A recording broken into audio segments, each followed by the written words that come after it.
भक्तों, किसी भी एकादशी की कथा को सुनने से पुण्य की प्राप्ति होती है। चलिए सुनते हैं रमा एकादशी व्रत कथा। धर्मराज युधिष्ठिर कहने लगे कि हे भगवान, कार्तिक कृष्ण एकादशी का क्या नाम है, इसकी विधि क्या है, इसके करने से क्या फल मिलता है, सो आप विस्तार पूर्वक बताइए। भगवान श्री कृष्ण बोले कि कार्तिक कृष्ण पक्ष की एकादशी का नाम रमा एकादशी है।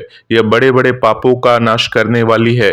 इसका महत्व मैं तुमसे कहता हूँ, ध्यान पूर्वक सुनो। हे राजन, प्राचीन काल में मुचुकुंद नाम का एक राजा था। उसकी इंद्र के साथ मित्रता थी और साथ ही यम, कुबेर, वरुण और विभीषण भी उसके मित्र थे। यह राजा बड़ा धर्मात्मा, विष्णु भक्त और न्याय के साथ राज्य करता था। उस राजा की एक कन्या थी जिसका नाम चंद्रभागा थी। उस कन्या का विवाह चंद्रसेन के पुत्र शोभन के साथ हुआ था। एक समय वह शोभन ससुराल आया। उन्हीं दिनों जल्दी ही पुण्यदायिनी एकादशी रमा एकादशी भी आने वाली थी। जब व्रत का दिन समीप आ गया तो चंद्रभागा के मन में अत्यंत सोच उत्पन्न हुआ कि मेरे पति अत्यंत दुर्बल हैं और मेरे पिता की आज्ञा अति कठोर है। दसवीं को राजा ने ढोल बजवाकर सारे राज्य में ये घोषणा करवा दी कि एकादशी को भोजन नहीं करना चाहिए। ढोल की घोषणा सुनते ही शोभन को अत्यंत चिंता हुई। तो अपनी पत्नी से कहा कि हे प्रिय, अब क्या करना चाहिए? मैं किसी प्रकार भी भूख सहन नहीं कर सकूंगा। ऐसा उपाय बतलाओ कि जिससे कि मेरे प्राण बच सके, अन्यथा मेरे प्राण अवश्य चले जाएंगे। चंद्रभागा कहने लगी कि हे स्वामी, मेरे पिता के राज्य में एकादशी के दिन कोई भी भोजन नहीं करता। हाथी, घोड़ा, ऊंट, बिल्ली, गो आदि तृण, अन्न, जल आदि ग्रहण नहीं कर सकते। फिर मनुष्य का तो कहना ही क्या है। यदि आप भोजन करना चाहते हैं तो किसी दूसरे स्थान पर चले जाइए, क्योंकि यदि आप यहीं रहना चाहते हैं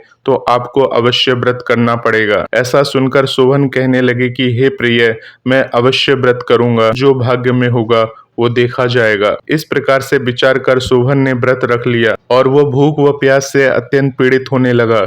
जब सूर्य नारायण अस्त हो गए और रात्रि को जागरण का समय आया, जो वैष्णवों को अत्यंत हर्ष देने वाला था, परंतु शोभन के लिए अत्यंत दुखदायी हुआ। प्रातःकाल होते शोभन के प्राण निकल गए। तब राजा ने सुगंधित काष्ठ से उसका दाह संस्कार करवाया, परंतु चंद्रभागा ने अपने पिता की आज्ञा से अपने शरीर को दग्ध नहीं किया और शोभन की अंत्येष्टि क्रिया के बाद अपने पिता के घर में ही रहने लगी। रमा एकादशी के प्रभाव से शोभन को मंदराचल पर्वत पर धन्य धान से युक्त तथा शत्रुओं से रहित एक सुंदर देवपुर प्राप्त हुआ। वह अत्यंत सुंदर रतन और वैद्युर्मणि जटित स्वर्ण के खंभों पर निर्मित अनेक प्रकार की स्फटिक मणियों से सुशोभित भवन में बहुमूल्य वस्त्राभूषणों तथा छत्र व चवर से विभूषित गंधर्व और अप्सराओं से युक्त सिंहासन पर आरूढ़ ऐसा शोभायमान होता था कि मानो दूसरा इंद्र विराजमान हो। एक समय मुचुकुंद नगर में रहने वाले एक सोम शर्मा नामक ब्राह्मण तीर्थ यात्रा करता हुआ घूमता घूमता उधर जा निकला और उसने शोभन को पहचान कर कि यह तो राजा का जमाई शोभन है, उसके निकट गया। शोभन भी उसे पहचान कर अपने आसन से उठकर उसके पास आया और प्रणाम आदि करके कुशल प्रश्न किया। ब्राह्मण ने कहा कि राजा मुचुकुंद और आपकी पत्नी कुशल से है। नगर में भी सब प्रकार से कुशल है, परंतु हे राजन, हमें आश्चर्य हो रहा है। आप अपना वृत्तांत कहिए कि ऐसा सुंदर नगर जो न कभी देखा न सुना आपको कैसे प्राप्त हुआ। तब शोभन बोला कि कार्तिक कृष्ण की रमा एकादशी को व्रत करने से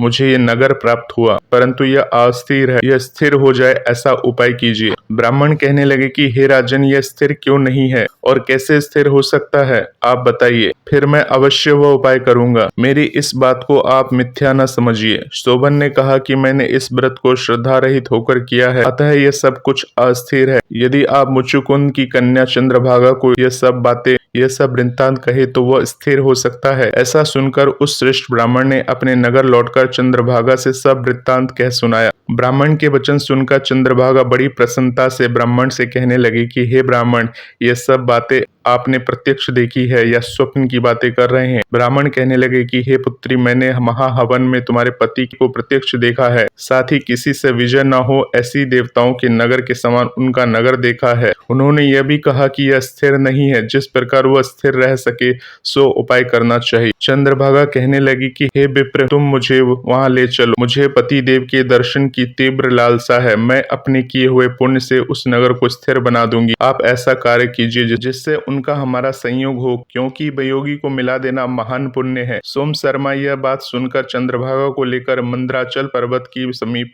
वामदेव ऋषि के आश्रम पर गया। वामदेव जी ने सारी बातें सुनकर वेद मंत्रों के उच्चारण से चंद्रभागा का अभिषेक कर दिया। तब ऋषि के मंत्र के प्रभाव और एकादशी के व्रत से चंद्रभागा का शरीर दिव्य हो गया और वो दिव्य गति को प्राप्त हुई। इसके बाद बड़ी प्रसन्नता के साथ अपने पति के निकट गई। अपनी प्रिय पत्नी को आते देखकर शोभन अति प्रसन्न हुआ और उसे बुलाकर अपनी बाईं तरफ बिठा लिया। चंद्रभागा कहने लगी कि हे प्राणनाथ, आप मेरे पुण्य को ग्रहण कीजिए।